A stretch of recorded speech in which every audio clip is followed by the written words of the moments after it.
Ceci est un clip d'un podcast plus long que vous pouvez retrouver en intégralité dans la playlist podcast sur la chaîne The Flares ou alors directement en cliquant sur le lien dans la description.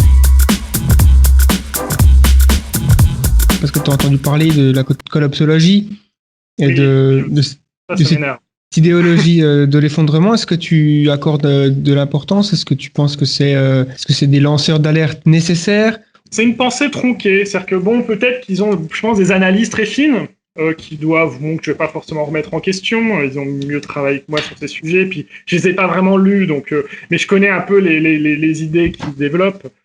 Moi, ce qui m'embête, c'est qu'ils doivent intégrer leur collapsologie à au contraire de la collapsologie, ça a une constructologie, moi, je sais pas comment appeler ça, à une optimologie. C'est-à-dire que ça sert à rien de se focaliser sur ce qui s'effondre. Je veux dire, il y a des choses qui s'effondrent, il y a des choses qui se passent bien, et tout l'enjeu, c'est de faire que l'énergie qui est perdue et en dépression et en projets qui sont pas les bons et qui sont trop cupides, l'idée, c'est d'avoir les mêmes forces d'entrepreneuriat, comme ce que peut avoir Elon Musk, par exemple, de les orienter vers des projets bien communs, c'est tout.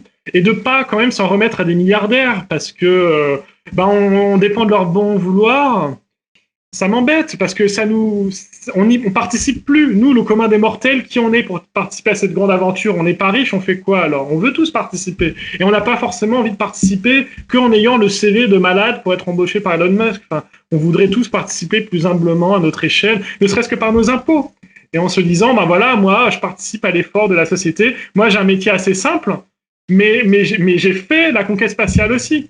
En Union soviétique, la femme de ménage, on lui disait, c'est vous qui avez fait aussi la conquête spatiale, c'est le peuple soviétique qui allait dans l'espace, c'est pas Yuri Gagarin. Pas du tout. Enfin, ça c'était aussi. Enfin, en tout cas, quand on a voulu donner un prix Nobel à Korolev, vu qu'il était inconnu et qu'il voulait pas le révéler son identité, on disait c'est l'Union soviétique. Moi, j'ai envie de dire, c'est l'humanité qui a fait la base lunaire, et c'est une base internationale. Donc la collapsologie, ils sont très bons dans leurs analyses, mais ils analysent qu'un petit aspect de l'existence. Et vu qu'ils sont peut-être assez contents de leurs analyses et de leurs résultats, qui doivent être bons, ils se gonflent un peu d'orgueil, ils réduisent le monde à ce qu'ils ont su analyser. Mais il faudrait qu'ils s'ouvrent à ce qu'ils n'ont pas su analyser. Mais c'est pas grave, en collaboration avec d'autres gens, feront une philosophie plus complète qui parlera du monde entier, de ce qui s'effondre et de ce qui nous relèvera. Et eux, ils parlent comme des universitaires qui sont très contents d'être des grands spécialistes de leur petit domaine et qui se font leur gras en étant les monsieur collapsologie. Il faut être monsieur tout le monde qui participe à la collectivité. C'est ça le héros aujourd'hui. C'est tout le monde. C'est pas le grand spécialiste qui a su se faire reconnaître sur son sujet. Il faut que notre travail bénéficie à tout le monde. Je veux dire, les universitaires, ils sont quand même payés par des fonds publics. Ils doivent pas s'écrire entre eux, entre spécialistes. Les collapsologues, ils ont une audience du grand public parce que ils jouent sur la peur. Ils jouent sur des forces aveugles, j'ai envie de dire, pour nous tirer vers eux. Moi, j'ai aussi envie de jouer sur l'enthousiasme. Mais moi, je considère que l'enthousiasme, il n'est pas aveugle. C'est vraiment le sel de notre existence. C'est ce qui fait notre vie. Il me domine pas, l'enthousiasme. Il me fait vivre, au contraire. Là, cette peur, elle nous domine. Et eux, ils ont leur part de marché dans le marché de la peur.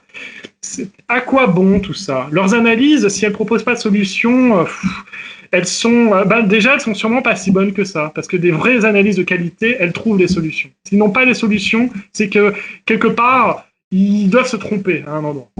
Je te rejoins là-dessus. C'est vrai que j'ai tendance à me focaliser plus sur les solutions. Quand tu fais ça, généralement, on te traite d'idéaliste ou d'utopiste. Mais en réalité, il y a aussi une dimension de vouloir redonner un petit peu de l'espoir et même du rêve, j'ai envie de dire.